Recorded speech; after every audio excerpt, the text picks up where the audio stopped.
കല്യാണിയെ, കല്യാണിയെ. രാത്രിയുടെ നിശബ്ദത ഭേദിച്ച് ശ്യാമളയുടെ വിളി ഉയർന്നു. സമയം പാതിരാത്രി കഴിഞ്ഞിരിക്കുന്നു. മകൾ കല്യാണിയെ കാണാനില്ല. സാധാരണ ഈ സമയത്ത് ഉറങ്ങുന്ന കല്യാണിയുടെ മുറിയിലെ വെളിച്ചം അണഞ്ഞിട്ടില്ല. ജനലിലൂടെ ശ്യാമള അകത്തേക്ക് എത്തി നോക്കി. കട്ടിൽ ശൂന്യം. പുതപ്പ് ചിതറിക്കിടക്കുന്നു. ഹൃദയമിടിപ്പ് വർദ്ധിച്ചു. കല്യാണി. ശ്യാമളയുടെ ശബ്ദം ഭയത്താൽ ഇടറി. അടുക്കളയിലേക്കും ഹാളിലേക്കും അവൾ ഓടി നോക്കി. ഇല്ല, എവിടെയുമില്ല. വീടിന്റെ പിൻവാതിൽ ചെറുതായി തുറന്നു കിടക്കുന്നു. ശ്യാമളയുടെ നെഞ്ചിലൂടെ ഒരു കൊള്ളിയാൻ മിന്നൽ പാഞ്ഞുപോയി. ഭർത്താവ് രവി 2 ആഴ്ച മുൻപ് ഒരു ബിസിനസ് ആവശ്യത്തിനായി ബാംഗ്ലൂരിലേക്ക് പോയതാണ്. വീട്ടിൽ അവളും കല്യാണിയും മാത്രം. ശ്യാമള പുറത്തേക്ക് ഇറങ്ങി. നിലാവെളിച്ചത്തിൽ പറമ്പ് ഒരു ഭീകരരൂപിയെപ്പോലെ തോന്നി. കാറ്റിൽ മരച്ചില്ലകൾ ഭ്രാന്തമായി ആടുന്നു. അടുത്ത വീട്ടിലെ രാധുവിന്റെ വീട്ടിലേക്ക് അവൾ വേഗത്തിൽ നടന്നു. വാതിലിൽ ശക്തിയായി മുട്ടി. രാധു ചേട്ടാ, രാധു ചേട്ടാ. അല്പസമയത്തിനകം രാധു വാതിൽ തുറന്നു. ഉറക്കച്ചടവുള്ള കണ്ണുകൾ. എന്താ ശ്യാമളെ ഈ പാതിരാത്രിയിൽ? കല്യാണിയെ കാണുന്നില്ല രാധു ചേട്ടാ. അവൾ എവിടെ പോയെന്ന് ഒരു വിവരവുമില്ല. പിൻവാതിൽ തുറന്നു കിടക്കുന്നു. രാധുവിന്റെ ഉറക്കം പൂർണ്ണമായും പോയിരുന്നു. അയാൾ വേഗം ഷർട്ടിട്ട് പുറത്തിറങ്ങി. നമുക്ക് ചുറ്റുവട്ടമൊക്കെ ഒന്ന് നോക്കാം. ഒരുപക്ഷെ അടുത്തുള്ള അമ്പലത്തിലോ മറ്റോ പോയതാകുമോ? ഈ പാതിരാത്രിയിലോ? ഒരിക്കലുമില്ല രാധു ചേട്ടാ. അവൾക്ക് അങ്ങനെയൊരു പതിവില്ല. ശ്യാമളയുടെ കണ്ണുകൾ നിറഞ്ഞൊഴുകി. അവർ ടോർച്ചെടുത്ത് പരിസരമാകെ അരിച്ചുപെറുക്കി. തൊട്ടടുത്തുള്ള റബ്ബർ തോട്ടത്തിലും ആളനക്കമില്ല. നേരം പുലരാൻ തുടങ്ങിയിട്ടും കല്യാണിയെ കണ്ടെത്താനായില്ല. ശ്യാമള തളർന്നുപോയിരുന്നു. നമുക്ക് പോലീസിൽ അറിയിക്കണം ശ്യാമളെ, രാധു പറഞ്ഞു. പ്രഭാതത്തിലെ മഞ്ഞിൽ കുളിച്ചു നിൽക്കുന്ന വയലിന്റെ വിദൂരതയിലേക്ക് നോക്കി ശ്യാമള നിന്നു. അവളുടെ മകളുടെ ഒരു അടയാളവും അവിടെയെങ്ങുമില്ല. ഭയം അവളുടെ ഹൃദയത്തെ മരവിപ്പിക്കുന്നതുപോലെ തോന്നി. പോലീസ് സ്റ്റേഷനിൽ ശ്യാമളയുടെ സങ്കടം ഒരു നിലവിളിയായി ഉയർന്നു. ഇൻസ്പെക്ടർ വിക്രം ശാന്തനായി എല്ലാം കേട്ടു. മിടുക്കനും കർക്കശക്കാരനുമായ വിക്രം കല്യാണിയുടെ വിവരങ്ങൾ ചോദിച്ചറിഞ്ഞു. അവൾക്ക് ശത്രുക്കൾ ആരെങ്കിലും, അല്ലെങ്കിൽ അടുപ്പമുള്ള ആരെങ്കിലും ഉണ്ടായിരുന്നോ? വിക്രം ചോദിച്ചു. ശ്യാമള തലയാട്ടി. ഇല്ല സാർ, അവൾ പാവമാണ്. വീട്ടിലിരുന്ന് പഠിക്കുന്ന കുട്ടിയാണ്. കല്യാണിയുടെ മുറിയിൽ നടത്തിയ പരിശോധനയിൽ കാര്യമായൊന്നും കണ്ടെത്താനായില്ല. എന്നാൽ വിക്രം ശ്രദ്ധിച്ച ഒരു കാര്യം, ജനലിന്റെ കൈപ്പിടിയിൽ പുതിയതായി പറ്റിയ ചെറിയൊരു പോറൽ. അത് ഒരു ബലപ്രയോഗം സൂചിപ്പിക്കുന്നതായി അദ്ദേഹത്തിന് തോന്നി. രാധു, നിങ്ങൾ ആരെങ്കിലും വീട്ടിലേക്ക് വരുന്നത് കണ്ടിരുന്നോ? വിക്രം രാധുവിനോട് ചോദിച്ചു. ഇല്ല സാർ, നല്ല മഴയുണ്ടായിരുന്നു. ഒച്ചയൊന്നും കേട്ടില്ല, രാധു മറുപടി പറഞ്ഞു. വിക്രം സ്റ്റേഷനിലേക്ക് മടങ്ങി. കേസ് ഫയൽ തുറന്ന് അദ്ദേഹം കുറച്ചു വർഷം മുൻപുള്ള ഒരു കേസ് തപ്പിയെടുത്തു. 6 വർഷം മുൻപ് ഇതേ പ്രദേശത്ത് നിന്നും അപ്രത്യക്ഷമായ ഒരു യുവതിയുടെ കേസ്. അന്നും വാതിൽ തുറന്നുകിടന്നിരുന്നു. ഒരു തുമ്പും കിട്ടാതെ ആ കേസ് ഫയൽ പൂട്ടിയിരുന്നു. അന്ന് അപ്രത്യക്ഷമായത് കല്യാണിയുടെ അമ്മായിയുടെ മകൾ ജാനകി. ഈ 2 തിരോധാനങ്ങൾ തമ്മിൽ എന്തെങ്കിലും ബന്ധമുണ്ടോ? ഒരേ പ്രദേശം, സമാനമായ രീതി. വിക്രമിന്റെ ഉള്ളിൽ ഒരു സംശയം മുളപൊട്ടി. ജാനകിയുടെ തിരോധാനം ഒരു കൊലപാതകമായിരുന്നോ അതോ തട്ടിക്കൊണ്ടുപോകലായിരുന്നോ? കേസിന്റെ ഫയലുകൾ വീണ്ടും പഠിക്കാൻ അദ്ദേഹം തീരുമാനിച്ചു. അതേസമയം ശ്യാമളയും രാധുവും വീടിന് പുറത്ത് കാത്തുനിന്നു. പെട്ടെന്നാണ് ശ്യാമള ശ്രദ്ധിച്ചത്. അവളുടെ വീടിന്റെ മതിലിന് സമീപം മഴ നന്ദി ചെളിയിൽ പതിഞ്ഞുകിടക്കുന്ന ഒരു ചെറിയ പൂവിന്റെ ഇതൾ. അത് കാശിത്തുമ്പ ആയിരുന്നു. കല്യാണി അങ്ങനെയുള്ള പൂക്കൾ തലയിൽ വെക്കാറില്ല. ആരോ ഒരാൾ അവിടെ വന്നിട്ടുണ്ട്. ഈ പൂവ് ആരുടേതാണ്? ശ്യാമള ആ പൂവിതൾ ഭയത്തോടെ കയ്യിലെടുത്തു. ഒരു കൊടുങ്കാറ്റിന് മുൻപുള്ള നിശബ്ദത പോലെ അവൾക്ക് ചുറ്റും ഭയം തളം കെട്ടി നിന്നു. ഇൻസ്പെക്ടർ വിക്രം ജാനകിയുടെ പഴയ കേസ് ഫയലുകൾ വീണ്ടും പരിശോധിച്ചു. ജാനകിയുടെ തിരോധാനം നടന്ന അതേ ദിവസം അവരുടെ വീട്ടിൽ നിന്നും ഇതേ കാശിത്തുമ്പ പൂവിന്റെ ഇതളുകൾ കണ്ടെത്തിയിരുന്നു. ഈ ഞെട്ടിക്കുന്ന സമാനത വിക്രമിനെ ഉറപ്പിച്ചു. ഇത് ആകസ്മികമല്ല, ഇത് ഒരേ വ്യക്തി ചെയ്തതാണ്. ശ്യാമള നൽകിയ പൂവിതളും ജാനകിയുടെ ഫയലിലെ തെളിവും കൂട്ടിച്ചേർത്ത് വിക്രം അന്വേഷണം കാശിത്തുമ്പയുടെ ഉറവിടത്തിലേക്ക് തിരിച്ചുവിട്ടു. ഈ പൂക്കൾ അധികം ആളുകൾ വീടുകളിൽ വളർത്താറില്ല.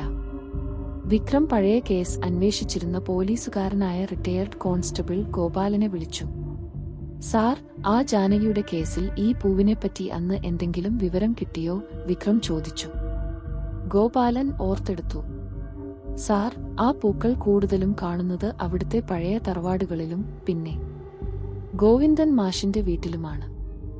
ഗോവിന്ദൻ മാഷ് സ്കൂളിലെ ഡ്രോയിംഗ് മാസ്റ്ററായിരുന്നു. അദ്ദേഹം കുറച്ച് മാസങ്ങൾക്ക് മുൻപ് മരിച്ചുപോയിരുന്നു. വിക്രം ഗോവിന്ദൻ മാഷിന്റെ വീട് ലക്ഷ്യമാക്കി നീങ്ങി. വർഷങ്ങളായി പൂട്ടിയിട്ടിരുന്ന ആ വീട്ടിൽ ഒരു നിഗൂഢത തളം കെട്ടി നിന്നു. വീടിന്റെ പിന്നാമ്പുറത്ത് നിറയെ കാശിത്തുമ്പ ചെടികൾ കിടക്കുന്നു. ഗേറ്റ് ചാടിക്കിടന്ന് അകത്തേക്ക് കടന്ന വിക്രം മുൻവശത്തെ പൂമുഖത്ത് കണ്ട കാഴ്ചയിൽ ഞെട്ടി.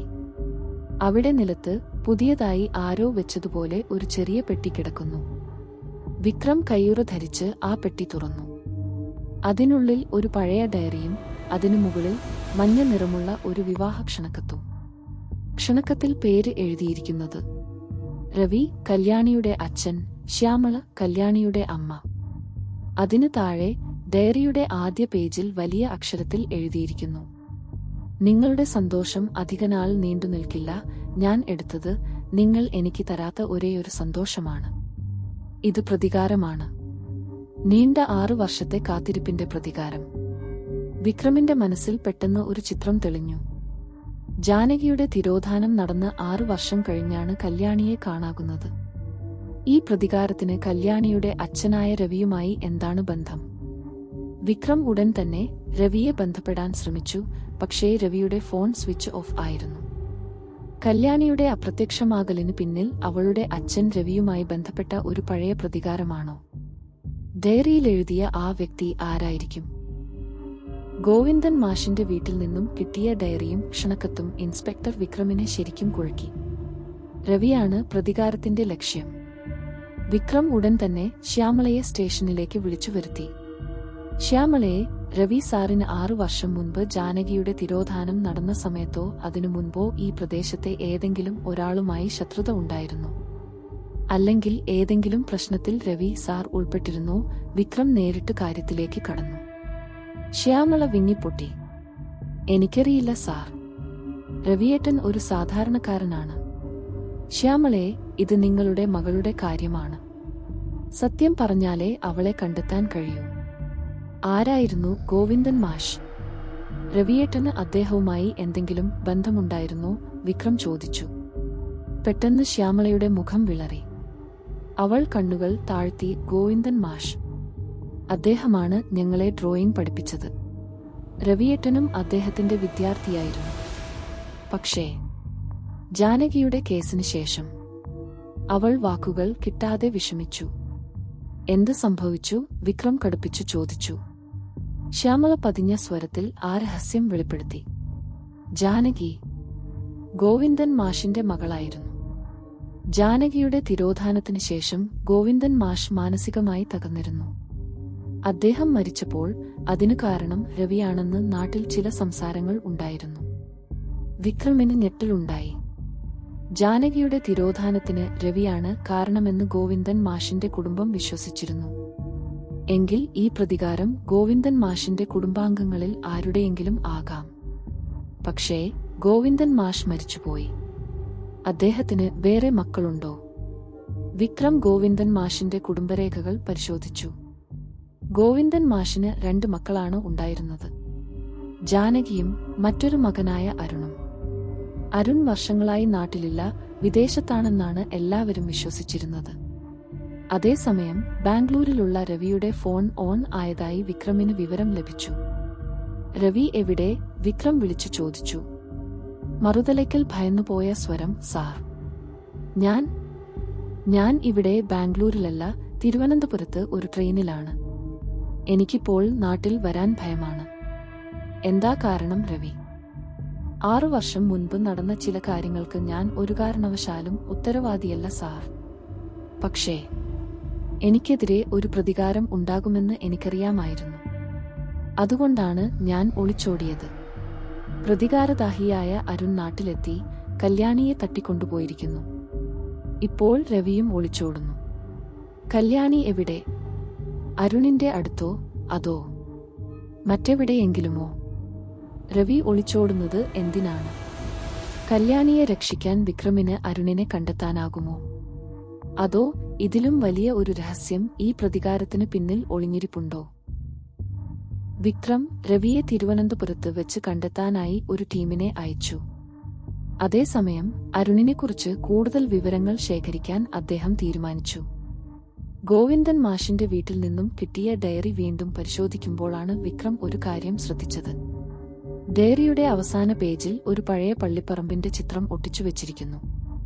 ജാനകി, അരുൺ, രവി എന്നിവർക്ക് ഒരുമിച്ച് ബന്ധമുള്ള ഒരിടമായിരിക്കണം അത്. വിക്രം ആ പള്ളിപ്പറമ്പിന്റെ സ്ഥാനം കണ്ടെത്തി. അത് നഗരത്തിൽ നിന്നും വളരെ അകലെ ആളൊഴിഞ്ഞ ഒരു മലയോര പ്രദേശത്തായിരുന്നു. വിക്രം ഉടൻ തന്നെ അവിടേക്ക് തിരിച്ചു. പള്ളിപ്പറമ്പിന്റെ പിന്നിലെ കുന്നിൻ ചെരുവിൽ അധികമാരും ശ്രദ്ധിക്കാത്ത ഒരു ചെറിയ കെട്ടിടം. പഴയൊരു ചാപ്പലിന്റെ അവശിഷ്ടങ്ങൾ പോലെ. അതിന്റെ വാതിൽ തുറന്നു കിടക്കുന്നു. വിക്രം തോക്കെടുത്തു തയ്യാറായി അകത്തേക്ക് പ്രവേശിച്ചു. അകത്ത് ഒരു കസേരയിൽ പേടിച്ച് വിറച്ചിരിക്കുന്ന കല്യാണിയെയും അവളുടെ അടുത്ത് കൈയിൽ ഒരു കത്തി പിടിച്ചു നിൽക്കുന്ന അരുണിനെയും വിക്രം കണ്ടു. അരുണിന്റെ കണ്ണുകൾ പ്രതികാരം കൊണ്ട് ചുവന്നിരുന്നു. അരുൺ, നീ അറസ്റ്റ് ചെയ്യപ്പെടും. കല്യാണിയെ വിട്ടേക്ക്, വിക്രം ആജ്ഞാപിച്ചു. എന്നെ അറസ്റ്റ് ചെയ്യാനോ? എനിക്ക് എന്റെ സഹോദരിയെ നഷ്ടമായപ്പോൾ ആരും അറസ്റ്റ് ചെയ്യപ്പെട്ടില്ല വിക്രം സാർ. നിങ്ങളുടെ നീതി എവിടെയായിരുന്നു? ജാനകിയെ ചതിച്ചത് ഈ രവിയാണ്. അവൻ കാരണം അവൾ ആത്മഹത്യ ചെയ്തു. പക്ഷേ എല്ലാവരും വിശ്വസിച്ചത് അവൾ ഒളിച്ചോടിയെന്നാണ്. അരുൺ ഉറക്കെ അലറി. അപ്പോഴേക്കും രവിയെ പോലീസ് സംഘം അവിടേക്ക് കൊണ്ടുവന്നു. രവി ഭയത്തോടെ അരുണിനെ നോക്കി. അരുൺ, ഞാൻ അവളെ ചതിച്ചതിനു ശേഷമുള്ള മാനസികാവസ്ഥയിൽ അവൾ എന്തു ചെയ്യുമെന്ന് എനിക്കറിയില്ലായിരുന്നു. രവി വിതുമ്പി. നീ ഒരു കാര്യം മാത്രമേ ചെയ്തുള്ളൂ രവി. എന്റെ കുടുംബത്തിന്റെ സൽപ്പേരിനെ കൊന്നു. എന്റെ അച്ഛന്റെ ജീവിതം തകർത്തു. ഇപ്പോൾ ഞാൻ നിന്റെ സന്തോഷം എടുക്കുന്നു. അരുൺ കത്തി കല്യാണിയുടെ നേർക്ക് ഉയർത്തി. വിക്രം ഒരു നിമിഷം പോലും വൈകിയില്ല. അരുണിനെ ലക്ഷ്യമാക്കി വിക്രം വെടിയുതിർത്തു. വെടിയൊന്നും തെറ്റി അരുണിന്റെ തോളിൽ കൊണ്ടതും കത്തി താഴെ വീണു. പോലീസുകാർ ഉടൻ തന്നെ അരുണിനെ കീഴ്പ്പെടുത്തി. ഭയന്നുപോയ കല്യാണി ഓടിച്ചെന്ന് അച്ഛനെ കെട്ടിപ്പിടിച്ചു. എന്നാൽ രവിയുടെ മുഖത്ത് ഭയവും കുറ്റബോധവും മാത്രമായിരുന്നു. കല്യാണിയെ സുരക്ഷിതയായി കണ്ടെത്തിയെങ്കിലും ഈ സംഭവം ആ കുടുംബത്തിലുണ്ടാക്കിയ മരവിപ്പ് കാലങ്ങളോളം നീണ്ടുനിന്നു. രവി ചെയ്ത തെറ്റിന്റെ ഫലം ഒരു തലമുറയ്ക്ക് കൂടി പേറേണ്ടി വന്നു. അരുണിനെ അറസ്റ്റ് ചെയ്തു. രവിക്കെതിരെ ജാനകിയുടെ കേസിൽ കൂടുതൽ തെളിവുകൾ തേടി വിക്രം അന്വേഷണം തുടരുന്നു. ഒരു പ്രതികാരത്തിന്റെ കഥ അവിടെ അവസാനിച്ചെങ്കിലും പല സത്യങ്ങളും ഇപ്പോഴും ഇരുട്ടിൽ മറഞ്ഞിരിക്കുന്നു. ഈ ത്രില്ലർ കഥയുടെ തുടർച്ചയായി ജാനകിയുടെ മരണത്തിന് പിന്നിൽ രവിക്ക് പങ്കുണ്ടോ എന്നും അത് തെളിയിക്കാൻ വിക്രമിന് കഴിയുമോ എന്നും നിങ്ങൾക്ക് അറിയാൻ ആഗ്രഹമുണ്ടോ? എങ്കിൽ കമന്റ് ബോക്സിൽ നിങ്ങളുടെ വിലയേറിയ നിർദ്ദേശങ്ങൾ പങ്കുവെക്കൂ. ഈ വീഡിയോ ഇഷ്ടപ്പെട്ടു കാണുമെന്ന് വിശ്വസിക്കുന്നു. ഈ വീഡിയോ ഇഷ്ടപ്പെട്ടെങ്കിൽ ഒന്ന് ലൈക്ക് ചെയ്യുക, നിങ്ങളുടെ ഫ്രണ്ട്സിന് കൂടി ഷെയർ ചെയ്യുക. ഇതുപോലെയുള്ള വീഡിയോകൾക്കായി ഈ ചാനൽ ഉടൻ തന്നെ സബ്സ്ക്രൈബ് ചെയ്യൂ.